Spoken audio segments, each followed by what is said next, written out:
Gang. I promised you guys that I would do a little bit of foam rolling so you guys could see what that looks like, and I really highly encourage everybody to do some foam rolling.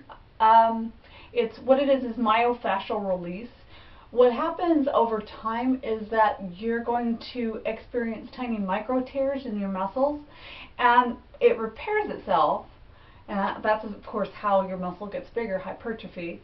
But what happens is that it continues to tear in the same spot, and you get these little knots in your thighs, especially if you're doing insanity.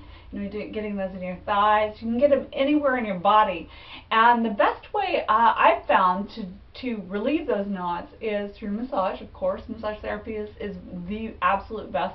But if you can't get in to see a massage therapist every day and you're doing an extreme workout program, I highly recommend what I've been trying to get myself to do every single evening is to, when you sit down and you're having family time and you're watching a TV, you do some foam rolling. Now, a foam roller is just a foam roller, literally.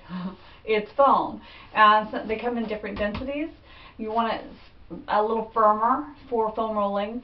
I picked this one up, actually it's one half of one, at a sporting goods store, and then they finally got them up on Team Beachbody, and they're about half the prices of the sporting goods store. So I'm going to let you know right now, Team Beachbody has some good prices on it. We also have the foam roller of Doomy Doom. Just a second. It is this knotted foam roller. I highly recommend not using this the first time that you do some foam rolling.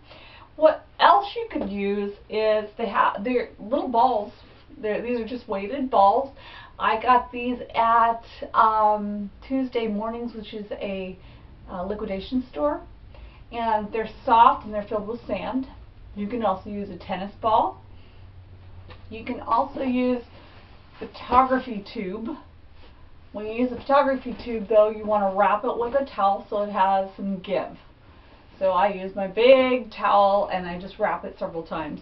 You can also, if you don't have any of this stuff, I'm sure you have a towel at home.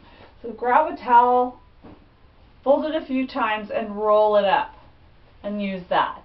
Now I'm going to start with what I do is I work my way through my forearms all the way into my triceps, my delts, my biceps, my trapezius. I work down into the lower back and into the glute here, the gluteus medius, and then the piriformis, and then the gluteus maximus. And then I work down my hamstring. I work the IT band, and I also do the quads. So I'm going to do this roller because I'm not ready for roller of Doomy Doom. And what I do at first is I just lean forward.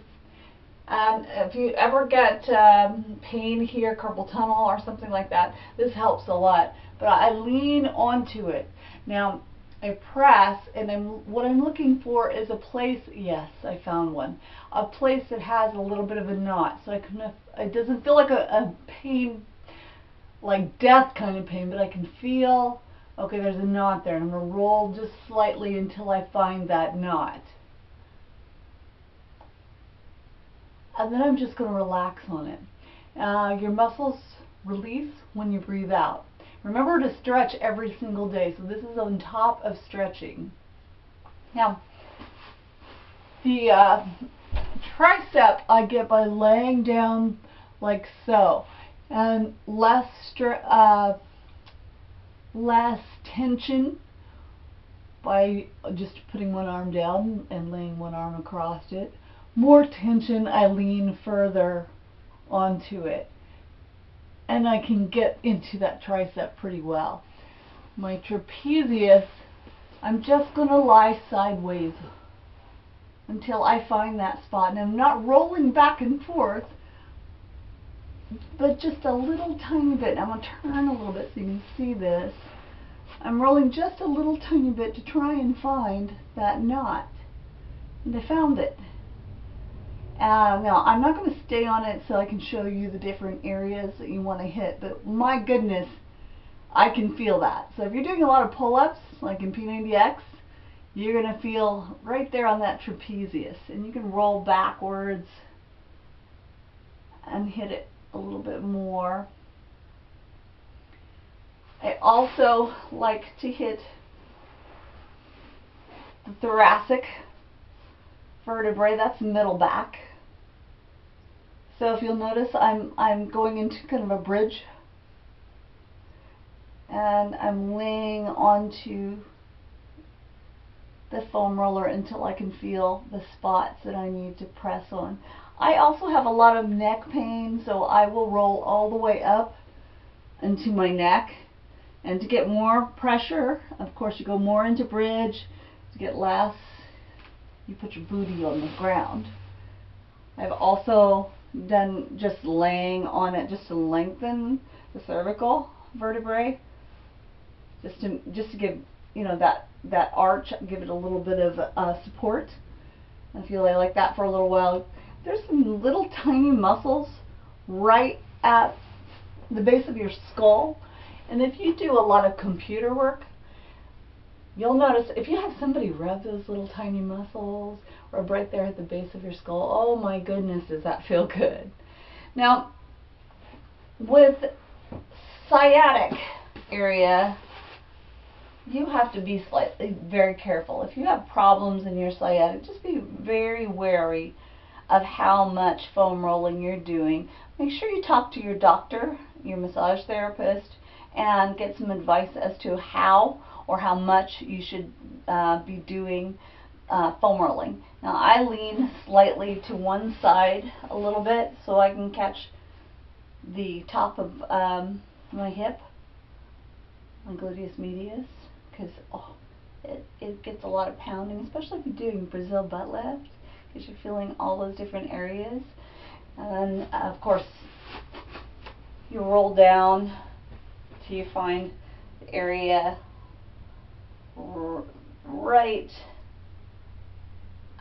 where your quads and your gluteus maximus meet. One area you're going to find needs a lot of work is your IT band. So to get your IT band is the side of your leg right there. You're going to feel this. So you're going to go sideways onto the foam roller and try to breathe and relax. You're going to work the entire IT band. Now, if sitting up is too much, of course you want to lay down and just lean over to the side. You don't have to stack your legs. Whatever you can, whatever you feel, whatever is comfortable.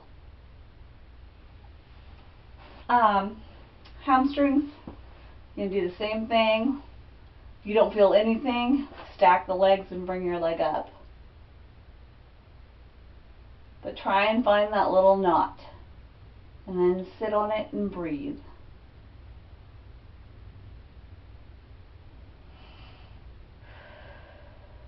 Now, the quadriceps,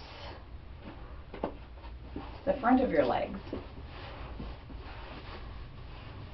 What I do is one leg at a time. This is your hip flexor, and the hip flexor is probably pretty sore if you're doing Insanity or P90X at the ab routines, or in Insanity you're probably, if you're in core cardio imbalance, that hip flexor burnout, you're going to feel that. So roll onto the hip flexors, relax them. And now I'm doing a speeded version. This would normally take about a half an hour to go through, and you just breathe until it relaxes. And roll down until you find the spot in your quads. I feel that. That's a nice spot there in my quads. You'll also want to get the inside of your thigh, so you'll lay like so. And you'll bring your heel up. Bringing your heel up will put pressure on the inside of your thigh. If you have knee problems, this is a really good one to try and help with that.